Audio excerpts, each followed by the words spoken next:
Romantic कहानी भाग 1। कामनी बहू हमारी चाय कहाँ है।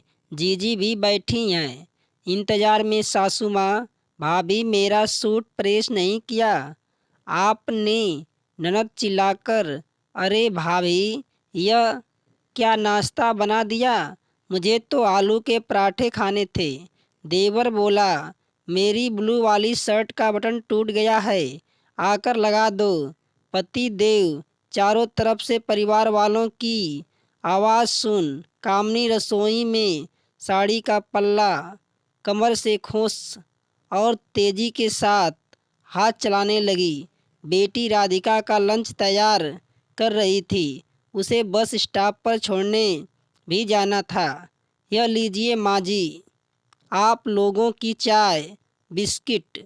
दादी, आपका सूट प्रेस नहीं कर पाई, दूसरा पहन जाइए। भैया आज जरा देर से उठी थी, सादा पराठा और दही अचार ही है।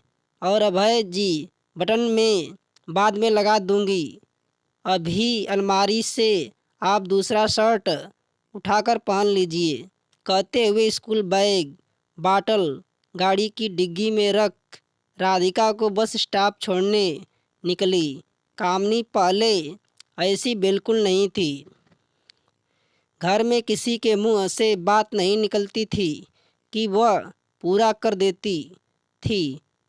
सास ननद देवर सब कुछ करने पर भी खुश नहीं रहते थे। बहुत सोचने पर उसे समझ आया कि वह सबके लिए इतना कर लेती पर किसी को उसके काम की कोई कदर नहीं। इसलिए अब वह सबकी फिक्र छोड़ अपने बारे में सोचने लगी। सबके प्यार करने लगी। जहाँ पहले दिन भर घर के कामों में लगी रहती थी, अब अपनी बेटी राधिका के साथ कुछ वक्त अपने लिए भी निकालने लगी। देखा जीजी कैसी हवा की रफ्तार से आती है, तूफान मेल बन चली जाती है, ना किसी की सुनती है ना किसी का ध्यान रखती है। हमें तो बहुत खराब बहू मिली है। सास हेमलता जी हाथ नचाते हुए अपनी ननद रचना से बोली, जो 2 दिन पहले अपनी भाभी से मिलने आई हुई है। हाँ रचना बुआ, भाभी तो कोई काम कर ही नहीं पाती है। एक सूट प्रेस करने को बोला था, इतना भी नहीं हो पाता है। देवर अभय भी कहाँ पीछे रहने वाला था। वह भी ठुनुकते हुए बोला, पहले तो हमारी फरमाइश पर सब कुछ बना दिया करती थी, मगर अब घर में घास फूस सा मिलता है। मुझे तो समझ में नहीं आता घर में रहकर आखिर करती क्या है। पति विजय प्रताप भुनभुनाते हुए बोला, पहले तो मेरा सामान हाथों में देती थी और अब कहती है खुद ढूंढ लो। पर मेरी पत्नी होती है भला, मैं तो तंग आ गया हूँ। और शाम होते होते तो दुनिया भर के दर्द मर्ज जाग जाते हैं। मैडम के अंदर का सर दर्द, कमर का दर्द, कभी पैर का दर्द, कभी भी खुश नज़र नहीं आती। ऐसी शक्ल बनाकर रहती है घर में जैसे जेल खाने में कैद हो। काहे का जेल खाना बेटा, तुमने तो उसे स्कूटी दिला रखी है, हवाई जहाज भी उठाकर घूमने निकल जाती है। महारानी, आज तो घर के कामों में मन नहीं लगता मैडम का। राधिका का नाम लेकर स्कूटर बाजार के चक्कर काटती है। सब लोग इतनी ज़ोर ज़ोर से बोले कि शिकायत कर रहे थे कि दरवाजे पर पहुंची कामनी ने सब सुन लिया।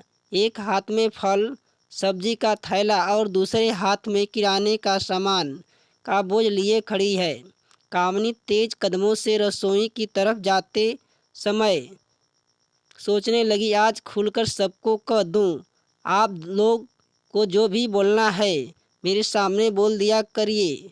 यह पीठ पीछे इतना बुराई करने से हासिल क्या होता है, यह फिर मैं भी तो सुनूं। कितनी मटरगश्ती करके लौटी हूँ मैं, मगर उसके माता पिता के दिए संस्कार से हमेशा रोक दिया करते। बेटी ससुराल में व्यवस्थित होने के लिए समय लगता है, मगर कितना समय? एक सवाल उसके जेहन में खड़ा रहता, जिसका जवाब किसी के पास ना था। उसे देखते ही हाल में चुप्पी छा गई। सब लोग अपने अपने काम में व्यस्त हो गए। आखिर उसका तो यह रोज का ही था। कामनी की बुराई भलाई न कर ले तब तक सबका खाना कहाँ हजम होता है। 6 साल पहले जब कामनी घर में बहू बनकर आई थी, बहुत समझदार और खुशमिजाज लड़की थी। शादी के बाद भी नौकरी पर जाती रही, मगर 4 महीने बाद विजय प्रताप बोला, क्यों न पहले तुम घर में सबको अच्छे से जान पहचान लो। मेरे भाई बहन भी छोटे हैं, माँ से अब काम नहीं बनते हैं। तुम्हारे ऑफिस की भाग दौड़ में घर में काम अधूरे छूट जाते हैं। कोई खुश नहीं रहता।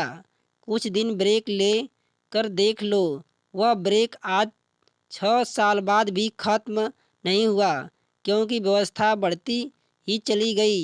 एक के बाद एक जिम्मेदारियां उस पर थोपे दी गई। घर के सारे सदस्य आराम फरमाने लगे और वह अकेली घर के सारे काम संभालने लगी। फिर राधिका के बाद तो करियर पर फुल स्टॉप लग गया। देखा जीजी कैसे काम से जी चुराती है। जब तक चार आवाज़ न लगाओ सुनती नहीं। अरे भाई, ससुराल में तो ससुराल की तरह ही रहा जाता है।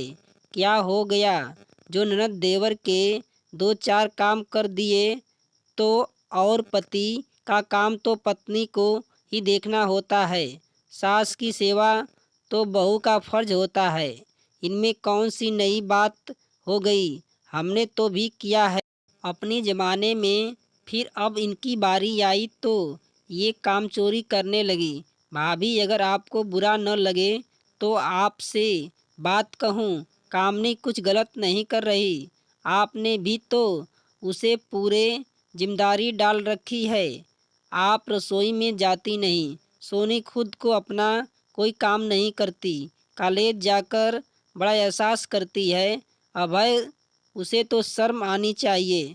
वो अपनी भाभी से किस तरीके से बात करता है।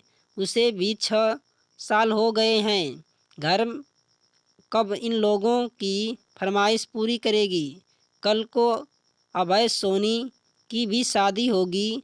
अब इन्हें तरीके से रहना चाहिए। अपनी भाभी का थोड़ा हाथ बटाना चाहिए, ना कि सबके बीच में अपनी भाभी की बुराई भलाई करनी चाहिए।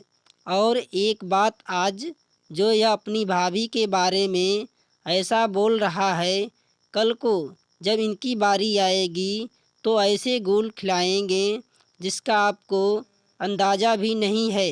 रहने दो जीजी, मेरे दोनों बच्चे बहुत सीधे हैं। अभय तो मेरा आज्ञाकारी पुत्र है। उसकी बहू आएगी तो मेरी बहुत सेवा करेगी, मुझे पूरा यकीन है। और सोनी, उसे जो मैंने संस्कार दिए हैं उसी से ससुराल को स्वर्ग बना देगी। सरौते से सुपारी काटते हुए हेमलता जी बोली। अपनी भाभी की बात सुन रचना जी समझ गई। ठसियल लोग किसी की परेशानियां आसानी से नहीं समझते। इन्हें उदाहरण देकर ही समझाना पड़ेगा। बुआ के लाडले अभय सोनी कमरे में मोबाइल पर गेम खेल रहे थे।